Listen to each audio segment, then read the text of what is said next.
Yo, quelle belle journée pour être en vie. Alors on va commencer directement avec un conseil. Si tu sais que tu vas avoir la flemme de faire ce que tu dois faire, annonce-le à des personnes. Je m'explique. Ça fait plusieurs jours que je me dis que je dois enregistrer ce podcast bilan du mois de juillet et ça fait plusieurs jours que j'ai la flemme. À chaque fois, ce n'est pas le bon moment. Cependant, ce que j'ai fait pour quand même faire le travail et pour que tu puisses quand même entendre ce travail, ce podcast, c'est que j'ai dit à mon audience, dans ma mailing list, sur LinkedIn, sur Instagram, le podcast bilan du mois de juillet sortira le 1er juillet, soyez au rendez-vous. J'ai dit ça alors que je l'avais même pas enregistré. Et ça, c'est vraiment un conseil pour te motiver qui est hyper puissant. Parce que là, quand t'annonces les choses, c'est pas pareil. Tu vois, c'est sorti de ta tête, c'est sorti de ton esprit, c'est sorti de ton Google Agenda. Tu n'as pas le choix de réaliser ce que tu as prévu de faire. Donc, le podcast bilan du mois de juillet est bien là. J'ai beaucoup de choses à te dire, donc j'espère que t'es posé, j'espère que tu m'as dans les oreilles avec un casque, que t'es cool, que t'es dans une bonne vibe. J'espère que tu vas bien également, que ton mois de juillet a été doux. Le mois de juillet, quand tu es entrepreneur, ça marque la fin du trimestre. Voilà, c'est la période où tu fais tes déclarations d'URSSAF, etc. Je pense que nous sommes au 3e trimestre de 2020. C'est fou à quel point le temps passe rapidement. Pour être transparent avec toi, ça a été mon meilleur trimestre depuis que je me suis lancé en entrepreneuriat, donc je suis content pour ça. Même si ça a été un trimestre où j'ai été énormément challengé spirituellement, émotionnellement, sur plein de choses, j'en suis très content. Donc aujourd'hui, le bilan, ça va être simple, ça va se faire sur 5 catégories. Il y aura une catégorie entrepreneuriat / business, il y aura une catégorie artistique, sur l'artistique, il y aura une catégorie sur le mindset et le dev perso, il y aura une catégorie sur la santé, et puis bien sûr, comme d'habitude, il y aura les révélations. Donc je ne sais pas si tu es un vrai ou une vraie, je sais pas si tu as écouté le podcast bilan du mois de mai, du mois de juin, du mois de juillet, mais en tout cas, si c'est la première fois que tu viens, bienvenue. Alors, on va commencer avec la catégorie business. Alors, je ne le savais pas, mais les mois de juillet et les mois d'août sont des périodes réputées pour être les plus creuses en entrepreneuriat. C'est comme ça. Je sais pas si tu es entrepreneur, dis-moi si c'est ton cas également. C'est plus compliqué, ça vient moins, c'est moins évident. Ça se fait, c'est toujours cool, mais c'est moins évident. C'est pas les meilleures périodes. Tu vois, c'est un peu comme des saisons où il tape des hautes saisons et des basses saisons. Bah là, c'est la basse saison. Ça a été, mais j'aurais voulu faire mieux.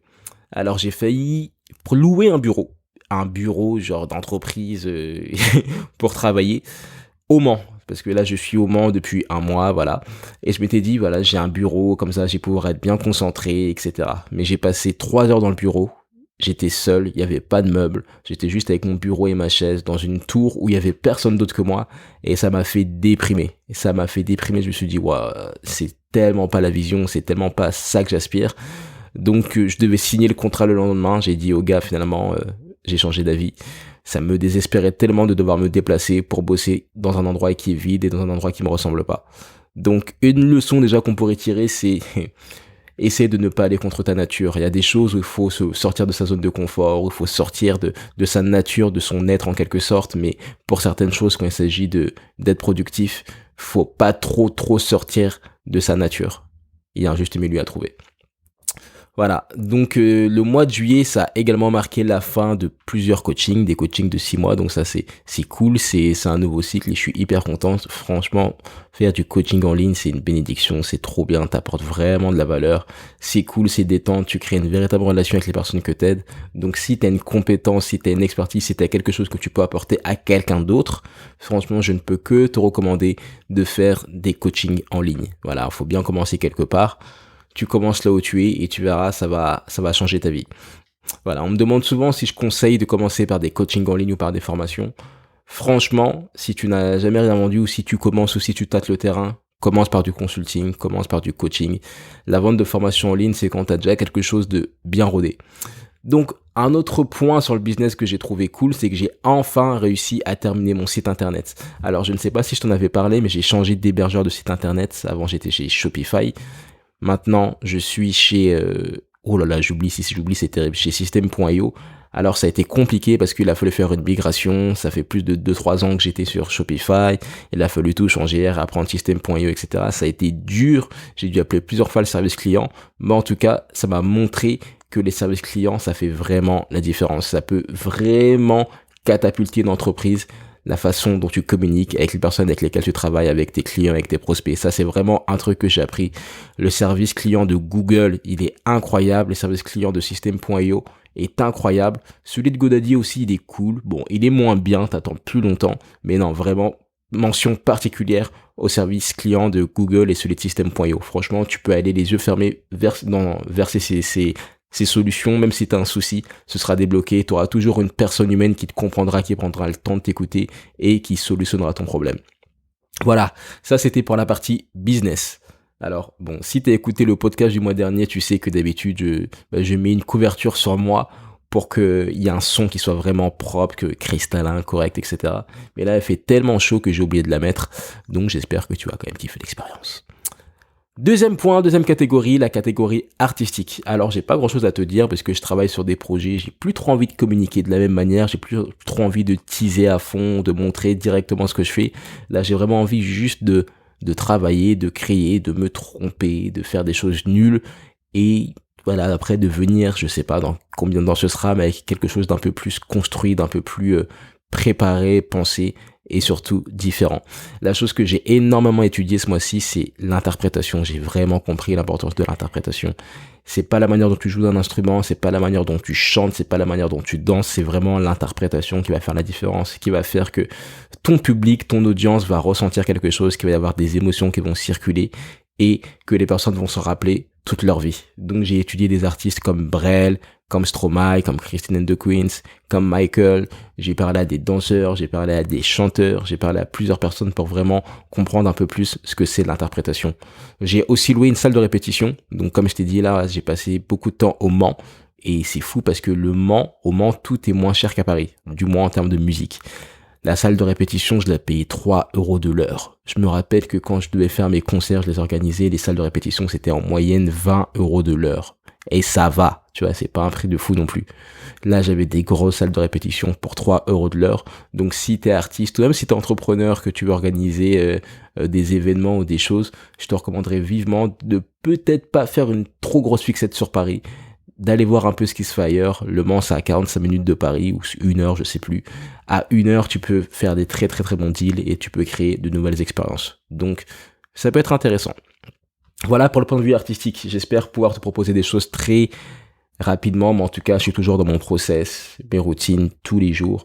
J'essaie de les faire de manière encore plus constante, avec encore plus comment dirais-je, d'intention. On parle beaucoup de pratiques délibérées aux États-Unis, donc oui, là c'est vraiment de la pratique délibérée que j'essaye de faire.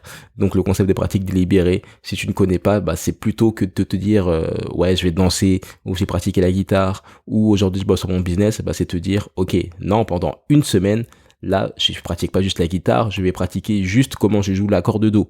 Là, l'autre semaine, je vais juste pratiquer comment jouer l'accord de sol, ou je vais juste pratiquer ce passage de ce morceau-là.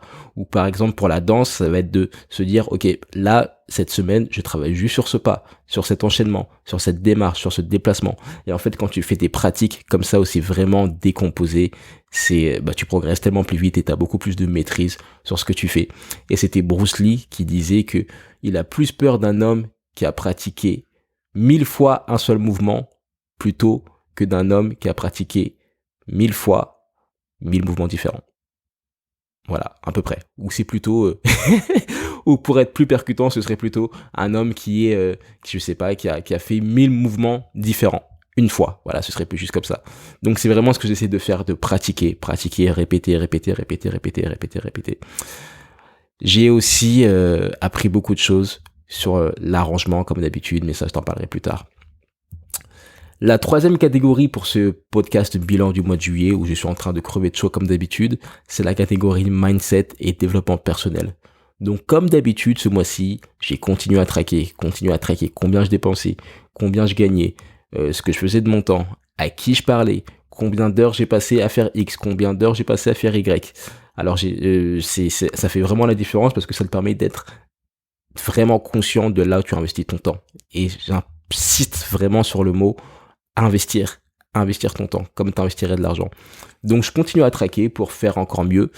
Je continue aussi à marquer mes gratitudes, les choses pour lesquelles je suis reconnaissant. Chaque jour, je le fais. Voilà, sur mon fichier Excel. C'est un seul fichier Excel où j'ai tout ce que j'ai mangé, où j'ai ce que j'ai fait, et où si j'ai les choses pour lesquelles j'exprime de la gratitude. Donc ça peut faire un peu cheesy, ça peut faire un peu très, je sais pas, bizarre, parce que c'est un terme hyper galvaudé, oui, exprimer de la gratitude, mais c'est tellement puissant. Parce que même les jours où je ne savais pas quoi marquer, je cherchais, je me disais, attends, aujourd'hui j'ai quand même accompagné ma mère au travail, c'est la classe. Aujourd'hui j'ai respiré, merci pour ça. Aujourd'hui, mon ordinateur ne m'a pas lâché, merci pour ça. Aujourd'hui, je sais pas, j'ai encore tous mes cheveux, merci pour ça. Enfin, il y a tellement de choses pour lesquelles tu peux être reconnaissant. À chaque fois, on s'attend à des trucs de fou, mais t'as beaucoup plus de choses que ce que tu penses. T'es beaucoup plus béni que ce que tu penses, et ne bloque pas tes bénédictions. Autre chose dont je voudrais te parler, qui a eu beaucoup d'importance pour moi ce mois-ci, c'est le concept de réserve de volonté. Alors je m'explique. Tous les jours du mois de juillet, c'était compliqué en fin de soirée. Plus la journée passait, plus c'était dur pour moi d'être motivé, plus c'était dur pour moi de travailler, plus c'était dur pour moi de bien manger, de rester vraiment carré. Il y avait tellement de tentations. Pourquoi? Tout simplement parce que j'ai pris beaucoup de décisions dans la journée, et à la fin de la journée, j'en ai marre. En fait, je veux juste me lâcher, je veux juste limite. Je comprends pourquoi beaucoup de gens font du Netflix and chill tous les jours après le travail. C'est parce que t'as pris tellement de décisions que au bout d'un moment, t'as plus de volonté.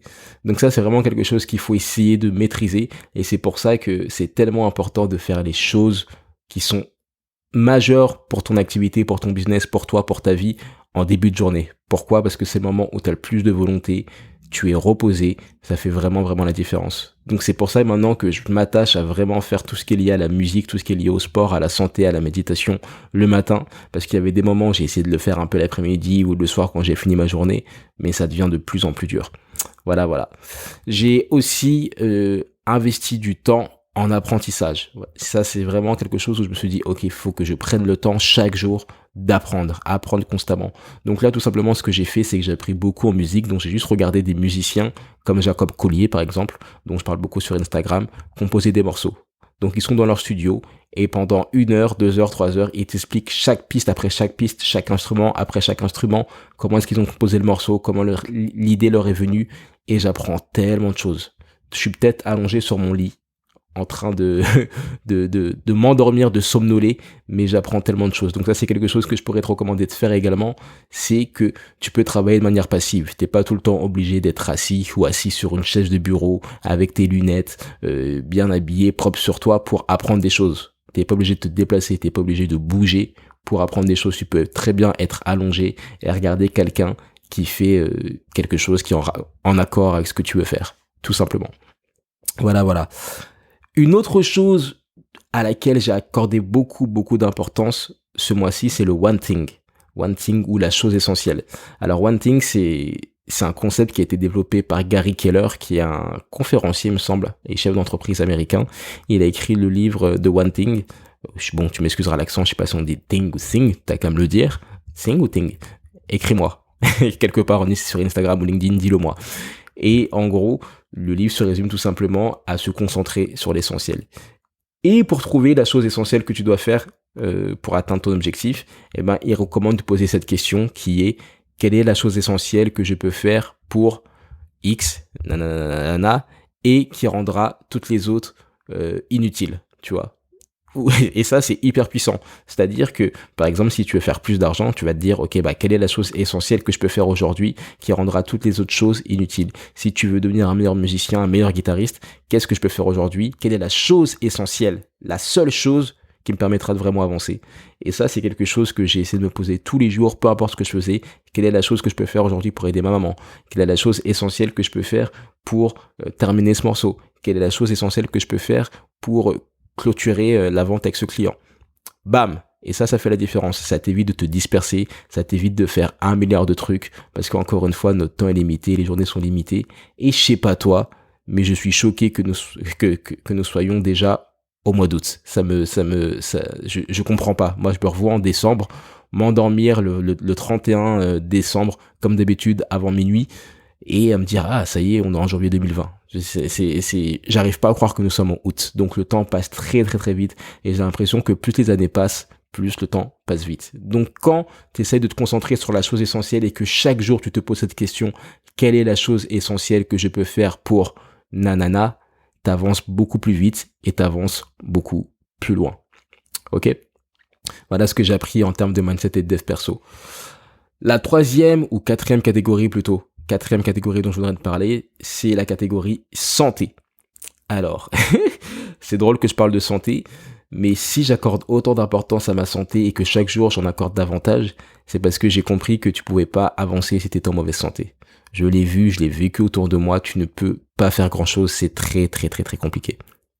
C'est très dur et c'est là que tu te rends compte que ton corps est ton principal actif. L'immobilier c'est bien, ta voiture c'est bien, ton travail c'est bien, mais si ton corps ne suit pas, c'est très très très très très compliqué.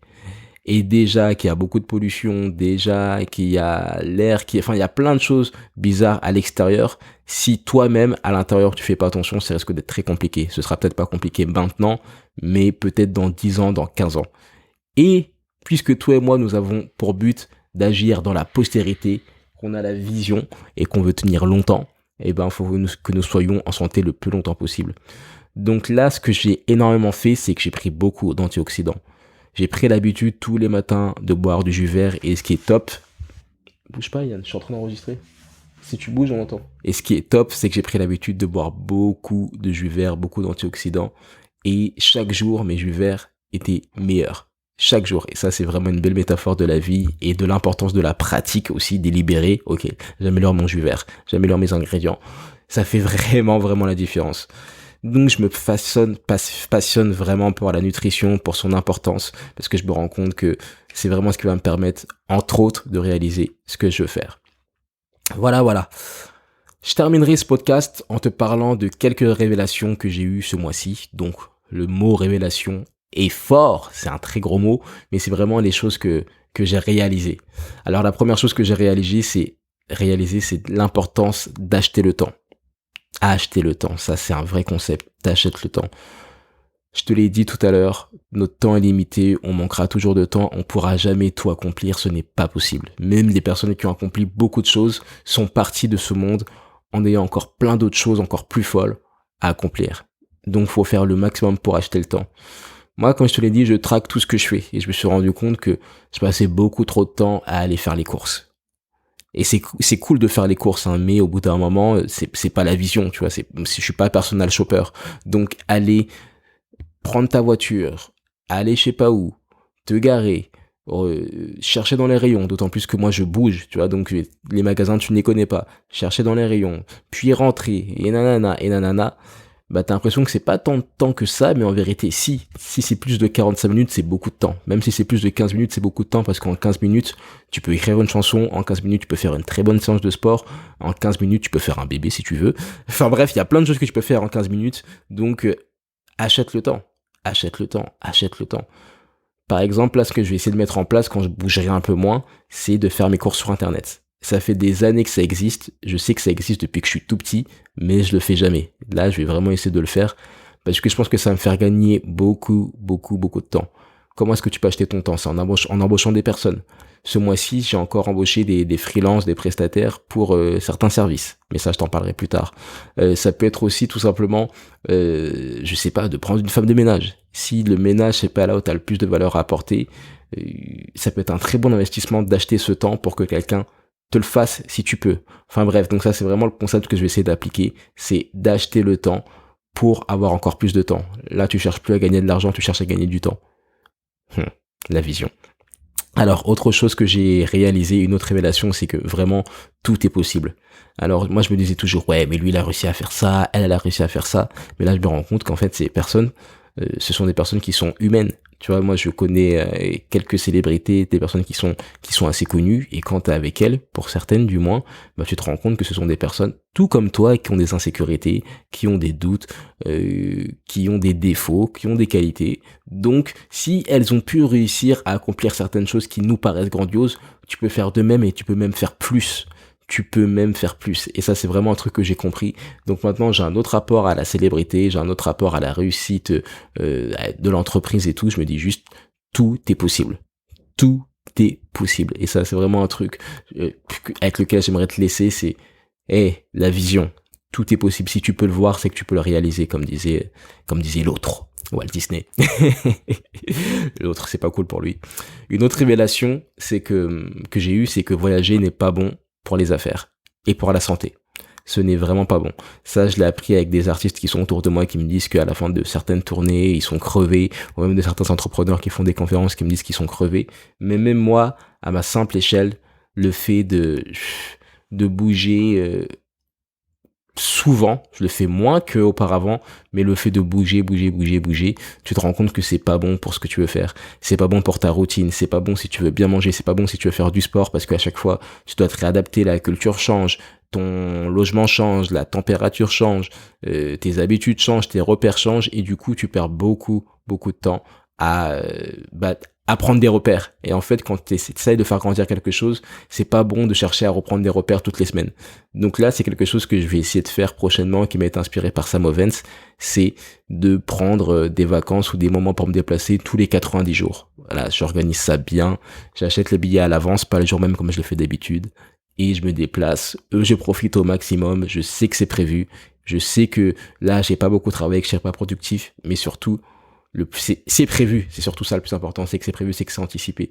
Donc ouais, si t'as l'impression de pas trop avancer, il faut peut-être se demander si si ton environnement est stable. Si tu bouges beaucoup, là je m'en rends vraiment compte, c'est vraiment compliqué de construire quelque chose quand t'es pas tout le temps à la même adresse, ou trop peu souvent à la même adresse plutôt.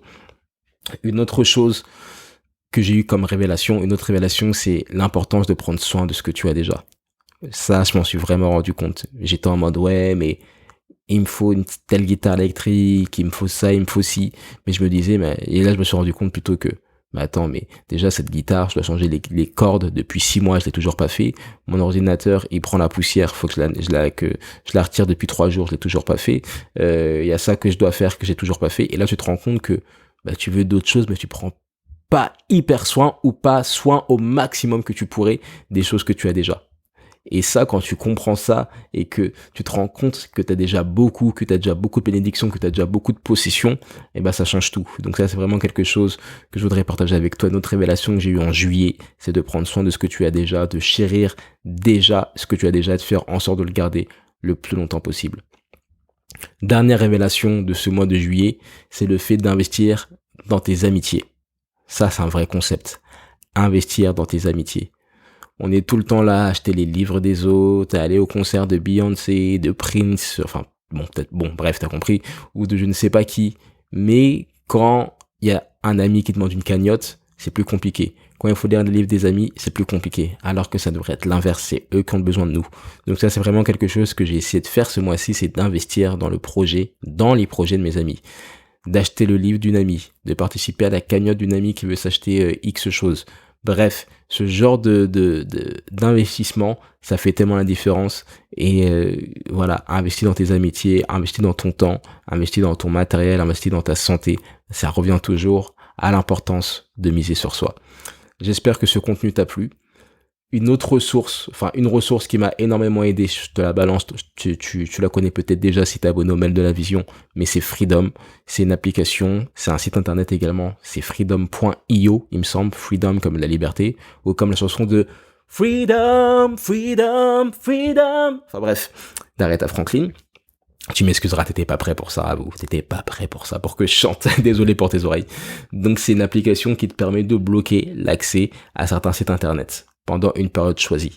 C'est-à-dire que c'est synchronisé avec mon ordinateur, avec mon téléphone, avec tous mes appareils, à partir d'une période que j'ai choisie. Donc moi en général c'est de 22h à 7h du matin, je ne peux plus aller sur internet. Si j'essaye d'aller sur un site, ils vont me dire « Hey, tu es libre de ce site, va faire des choses qui comptent vraiment pour toi. » Et ça c'est fort. Et je me rends compte que parfois j'ai le mauvais réflexe d'aller consulter mon téléphone, d'aller voir mon site, d'aller voir ma boîte mail. Mais après 22h, non, Freedom est activé et je peux rien faire. Donc ça m'oblige, entre guillemets, à aller composer, à prendre une guitare, à passer du temps avec ma famille, à me promener, à aller faire du sport, à aller faire des choses qui changent en fait, de pas rester devant ton écran H24. Et ça, franchement, meilleur investissement. Alors Freedom, je l'avais installé, je l'ai acheté il y a 1 an. C'est un abonnement que tu achètes sur l'Apple Store ou sur ton Android là. Et j'avais été très déçu parce que je sais pas, j'avais pas compris comment installer, puis ça buguait et tout. Mais là, il y a quelques semaines, j'ai décidé de redonner une chance à Freedom. Je l'ai réinstallé, j'ai testé et ça fonctionne hyper bien. Et là, je pense que j'ai gagné beaucoup d'heures en juillet, beaucoup d'heures pour me reposer, beaucoup d'heures pour être avec ma famille, beaucoup d'heures pour ne pas tout le temps être devant un écran, pour pouvoir créer grâce à Freedom. Parce que vraiment, entre 22h et 7h du matin, ce n'est plus possible pour moi de me connecter à Facebook. Ce n'est plus possible pour moi d'aller sur Instagram ou de regarder des mails. Là, je coupe littéralement. Et là, une autre chose que je vais rajouter, que j'avais tenté un peu la semaine dernière, que j'avais testé, c'est de l'après-midi, de faire également une pause. Parce que moi, je commence dès le matin sur mon ordinateur. Bah là, en mettant la pause dans l'après-midi, ça fait que je ne passerai pas toute ma journée devant un écran. Parce que tu peux pas faire ça pendant des années, c'est pas sain pour la santé, c'est pas sain pour le moral. Donc Freedom, c'est vraiment la ressource que je te recommanderais. Voilà, on va commencer ce mois d'août. Je rebouge encore dans 2 jours, donc bon, c'est comme ça. Ça va être un mois, je sais pas trop, c'est pas un mois que j'ai énormément anticipé. Donc ça va être vraiment le grand mystère. En tout cas, ce qui est sûr, c'est que j'ai semé beaucoup de graines, donc elles vont peut-être éclore en août, qui sais-je. Enfin, qui sait plutôt. Et voilà, je te remercie en tout cas si tu as pris le temps d'écouter ce contenu. C'est un contenu que j'ai eu du mal à faire aujourd'hui, j'ai dû me motiver pour le faire, mais je suis très content de l'avoir fait. Je pense que c'est hyper intéressant de faire ce genre de contenu pour la postérité, même peut-être pour t'inspirer en toute humilité, si tu peux en tirer quelque chose. Et encore une fois, je te remercie infiniment pour ton assiduité dans mon contenu, pour le temps que tu prends aussi, parce que c'est quand même du temps que tu as investi à m'écouter, et aussi, à défaut de me répéter, si tu n'es pas abonné au mail de la vision, si tu n'es pas abonné au mail de la vision, les mails que j'envoie chaque matin, mon meilleur contenu, mon contenu le plus constant, le plus qualitatif, je t'invite à le faire dès maintenant. Tu auras un lien dans la description, tu cliques dessus, ce sont les mails que j'envoie chaque matin pour mieux performer. C'est tout ce que j'apprends sur ma route vers le succès, grâce à mes invités, grâce à mes expériences, grâce à mes bêtises. Donc je t'invite vivement à t'y inscrire si ce n'est pas fait. Je te dis à très vite. Dis-moi si t'as écouté le podcast, écris-moi en commentaire, écris-moi sur WhatsApp, envoie-moi un message sur LinkedIn, peu importe, dis-moi si t'as écouté le podcast. Je te dis à très vite, n'abandonne pas et fais ce que tu vas faire. N'abandonne pas.